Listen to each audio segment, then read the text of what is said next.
Hi, my name is Leah Lederman. Thank you, Heartland, for this opportunity to share my work. I want to talk to you about these books real quick and then read a short selection. So this is Café Macabre, a collection of horror short stories and art by women. It was published through SourcePoint Press in 2019 and combines the writing and art of 20 different women. Its follow-up is Café Macabre 2, which is going to be released Halloween 2021. I'm very excited. This one combines the work of 26 female authors and writers.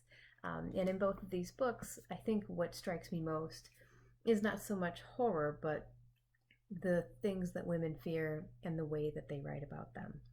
Between those two books, I've put out a novel of shorts, The Woman No One Sees. And this collection of 9 short stories is trying to capture this elusive character, this Esther, who kind of exists in the periphery. She's a cleaning woman. She's invisible in a sense, and she's also a bit strange, a bit tragic. She steals dust, I'll just say it, among other things. This collection kind of surrounds her to create the image of her without ever really telling us her story. So this is the first story in the collection and the first one I wrote. It's called Dust to Dust. She ran her index finger along the bookshelf, exposing the glossy cherry finish beneath it. It reflected the light from the chandelier, and for a moment she thought about the ripples in a mountain creek, eroding the mossy banks on either side. Here, the moss was a layer of gray dust, its backdrop a jagged range of leather-bound classics. The dust was thick enough to peel from the surface like a soft, linty scab, and so she removed the bulk of it this way. Her back straightened in anticipation each time she reached another corner, and she only dared to exhale after she'd finished the peel. It was coming off in thick, wallpaper strips. She'd never seen dust quite like this. The funeral was only the day before, but clearly there had been months of neglect prior to that. Time spent navigating insurance paperwork, weeping silently, packing lunches, going through the motions. And during that time, she'd sat quietly, attentively, at the bedside of someone whom, she imagined, would probably rather she went home and dusted the bookshelves. "It will get done eventually, dear." She had said it out loud to him there in the hospital, just to let the walls soak in something other than silence. He would not say anything. He could not. But she stayed there with him, sitting in the cold, tiled room addled with disinfectant. She put a bottle of the hospital solution in her purse one night after the nurse left. Another for her collection. She was in his study, the dusting nearly finished. Afterwards, when she'd collected all of it, she'd try the disinfectant. The room would smell like a hospital, just the way she remembered him. "I told you the dusting would get done," she tittered to a photograph of him on the shelf. He was on his boat, smiling at the camera. The wind made his hair stick out at a 45-degree angle like some slanted cliff. She hadn't seen his hair in a long time. The sky and water behind him were seamlessly blue, and the white spray from the boat mirrored the clouds. Her finger, grubby now from the dust, streaked slowly across the frame's glass, leaving a smooth, dusted trail behind it. A jet stream tinged with human dirt. She returned her attention to the shelf and peeled another strip, but this one crumbled. The little scabs of dust swayed lazily to the floor, and a few particles rose up in the air around her. She paused. Were these tiny flecks like snowflakes, no two alike? Nonsense. "But they are human," she whispered to herself. "Dust is 80% human skin." Smiling, she began to hum a vacant tune. This is his dust. This is him.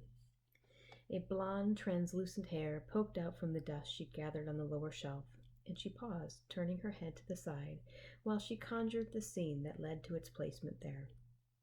She could see him, wearing the same faded shirt as the picture, smoothing his hair as if he'd just walked in from the boat ride. A single strand dwindled down across the books, undetected, as he peered absently at the leather-spined titles. The same little hair that now stuck out so obstinately from its dusty bed. His finger grazed the tops of his collection, sending tiny particles to rest on the shelf. Inhaling, he turned slowly, and it seemed that he might face her. Before she could meet his eyes, though, she found herself alone in the room. Looking at the dust she'd collected, she sighed. This is all I have now. When the shelves were dusted, she polished them quickly with a soft white cloth and the spray she'd taken from the hospital. It made her think of echoing footsteps and beeping machines when she breathed it in. Perhaps it is too quiet in this house, she thought silently, and began to hum softly again. The smell followed her into the various rooms of the house, where she shoveled dust into one of the ceramic containers she had carried with her for occasions just like these, before wiping down the various surfaces. She swabbed along the tops of clocks and picture frames, behind the TV, and over top of the snarled electrical cords throughout the rooms. Her empty humming tune drifted down the hall, dissipated by the hiss of the aerosol disinfectant. She had cleaned houses before, of course, and this made things simpler. She knew the process. Once everything had been wiped clear of dust, she swept debris from the hard floors and linoleum into the only carpeted room in the house, the study. This is where she had begun. The polished shelves twinkled back at her during the few short minutes she ran the vacuum cleaner, their cleanness paralleled by the careful stripes she made along the carpet.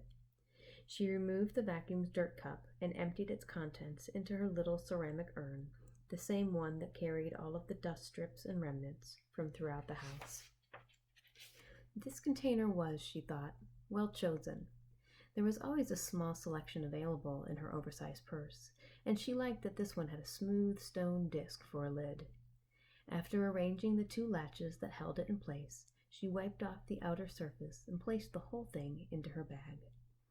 Once back in her own home, she carefully ran the cloth, now smudged with a gray, wrinkled handprint, across the shelf before removing the container, lid intact, from her bag and setting it carefully on the shelf between the granite jewelry box and the vintage candy tin. It was a perfect fit there, and she gave a perfunctory nod of satisfaction as she stepped back to view its spacing from the other urns. A sweet, sad little collection. Her lip had twisted upward on one end, halfway between a sob and a smirk. It was a sweet, sad little collection, but it still needed more. Thank goodness you're here, girl. It's been a busy afternoon. Janet spoke in a hurried sigh, trying to catch her breath. We had 2 new arrivals this morning, and we're still trying to get things situated. A phone rang on the desk across from her. She gestured to it without looking up from the scrawled notes on her legal pad. Do you mind grabbing that for me? The purse made a distinct clink noise as she set it down on the desk next to Janet and answered the phone. Sheet County Hospice. How may I help you? That's the end. Thank you.